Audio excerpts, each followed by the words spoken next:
गायत्री की शादी को 8 साल हो चुके थे, पर अभी तक उसे माँ बनने का सुख प्राप्त नहीं हुआ था। गायत्री की सास मनोरमा हमेशा इस बात के लिए उसे ताने देती थी। ये लो मनोरमा बहन, मिठाई खाओ, मेरी बहू के पोता हुआ है। बस अभी अभी अस्पताल से ही आ रही हूँ, तो सोचा सभी पड़ोसियों का मुंह मीठा करवा दूं। अच्छा, ये तो बहुत खुशी की बात है। अब तो तुम दादी बन गई।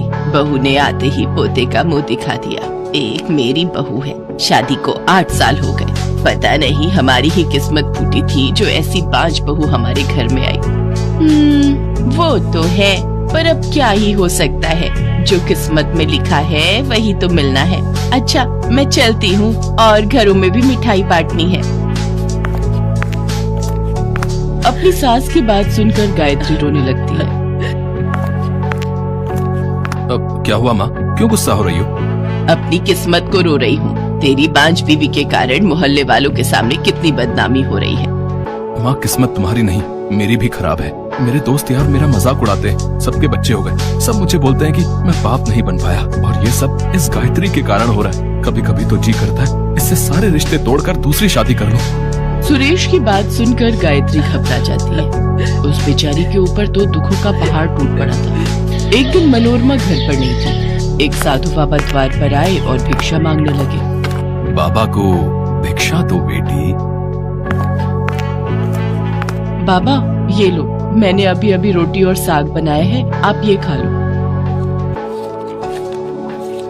जीती रहो बेटी, माँ दुर्गा की कृपा तुम्हारे ऊपर बनी रहे। मैं तुझे चिंताओं से घिरा हुआ देख रहा हूँ। अपनी सभी चिंताओं को दूर करने के लिए माँ दुर्गा की पूजा कर। यदि तेरे मन में कोई भी इच्छा है तो माँ से मांग बेटी, और कल से शुरू होने वाले नवरात्रि व्रत कर। वो तेरी हर मनोकामना पूरी करेंगी, वही तेरे सारे दुख दूर करेंगी। साधु बाबा ने गायत्री को माँ दुर्गा की भक्ति का मार्ग बताया और चले गए। हे दुर्गा माँ, मैं आपके नवरात्रि व्रत पूरे विधि विधान से संपूर्ण कर सकूं, इतनी मुझे शक्ति देना माँ। जय माँ दुर्गा। गायत्री ने माँ दुर्गा के नवरात्रि व्रत रखने का प्रण लिया और अगले दिन पूजा की सारी तैयारी करके वो मंदिर जाने लगी। ये सुबह सुबह तैयार होकर कहाँ जा रही है? माँ जी, आज से नवरात्रि व्रत शुरू है तो मैंने भी नवरात्रि व्रत रखे हैं, इसीलिए मंदिर जा रही हूँ। कुछ नहीं होने वाला ये मंदिर में पूजा पाठ करने से और ये व्रत रखने से। इन व्रत और पूजा पाठ से कोई चमत्कार नहीं होते। अगर तू ये सोच रही है कि ये नवरात्रि व्रत रखने से माँ दुर्गा तेरा बांझपन दूर कर देंगी, तो ऐसा कभी नहीं होने वाला। हमने तुझे हर डॉक्टर हकीम को दिखा दिया है, सबने यही बोला है कि तू बांझ ही रहेगी। मनहूस कहीं की। गायत्री की आंखें आंसुओं से भर जाती हैं और वो बिना कुछ कहे चुपचाप माँ दुर्गा के मंदिर में जाती है और पूजा करते करते वो माँ से प्रार्थना करने लगती है। हे शेरों वाली मैया, आप तो सबकी मुरादें पूरी करने वाली हो, मेरी भी मुराद पूरी कर दो माँ, मेरी झोली भर दो माँ। मैं आपके द्वार आई हूँ, मेरी प्रार्थना सुनो माँ। गायत्री माँ दुर्गा की पूजा करके वापस आती है। तभी रास्ते में उसे रोती हुई एक छोटी बच्ची दिखाई देती है। गायत्री उस बच्ची के पास जाती है। क्या हुआ गुड़िया रानी, तुम रो क्यों रही हो? और तुम्हारे माता पिता कहाँ हैं? मेरे माता पिता कहीं खो गए। मैं बिल्कुल अकेली हो गई हूँ। मैं ऐसे इस बच्ची को अकेले छोड़कर नहीं जा सकती। माता पिता नहीं मिल जाते, तुम मेरे साथ ही रहना। गायत्री छोटी बच्ची को अपने साथ घर ले आती है। ये किसे पकड़ लाई है? किसकी बच्ची है ये? माँ जी, ये अपने माता पिता से बिछड़ गई है, बहुत रो रही थी इसलिए मैं इसे घर ले आई। हमने कोई अनाथ आश्रम खोल रखा है जो सड़क पर चलते भिखारियों के बच्चों को अपने घर में जगह दे दे। खुद तो तू अपने बच्चे कर नहीं पाई, बांझ कहीं की। ऊपर से ये अनाथ बच्ची और उठा कर ले आई है। भगवान जाने किसकी बच्ची है ये। जा, इसे वहीं छोड़ कर आ।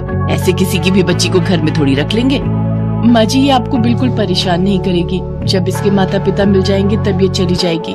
कृपया करके इसे यहाँ रहने दीजिए। रहने दो माँ, बेकार में ये रो रो कर पूरे घर को परेशान कर देगी। तुम इसकी वजह से परेशान मत हो। मैं वैसे भी इससे बहुत जल्दी छुटकारा पाने का उपाय सोच रहा हूँ। जा ले जा और जी भर कर प्यार कर ले इसे। खुद के बच्चे तो तू प्यार करने के लिए पैदा कर नहीं सकती। गायत्री उस बच्ची को कमरे में ले जाती है। तुम बैठो, मैं तुम्हारे लिए खाने का कुछ लाती हूँ। गायत्री ने अपने लिए जो फलाहार बनाया था वही वो उस बच्ची को खाने के लिए देती है। बच्ची फलाहार खाकर सो जाती है। कुछ दिन तक गायत्री उस बच्ची को अपने पास ही रखती है। गुड़िया रानी, कल दुर्गा अष्टमी का दिन है। कल मैं घर पर कन्या पूजन करूंगी। चलो, मैं तुम्हें बाजार से कुछ नए कपड़े खरीद कर दे देती हूँ। तुम बहुत अच्छी हो माँ। तुमने मुझे माँ कहा, एक बार फिर से बोलो, माँ। गायत्री बच्ची को गले से लगा लेती है और फूंक फूंक कर रोने लगती है। अगले दिन दुर्गा अष्टमी का दिन था। गायत्री बच्ची को बहुत सुंदर तैयार करती है। गायत्री कन्या पूजन की तैयारी कर रही थी, तभी मनोरमा आती है और गुस्से में भरी सब कुछ हटाने लगती है। बहुत हो गया तेरा ढोंग।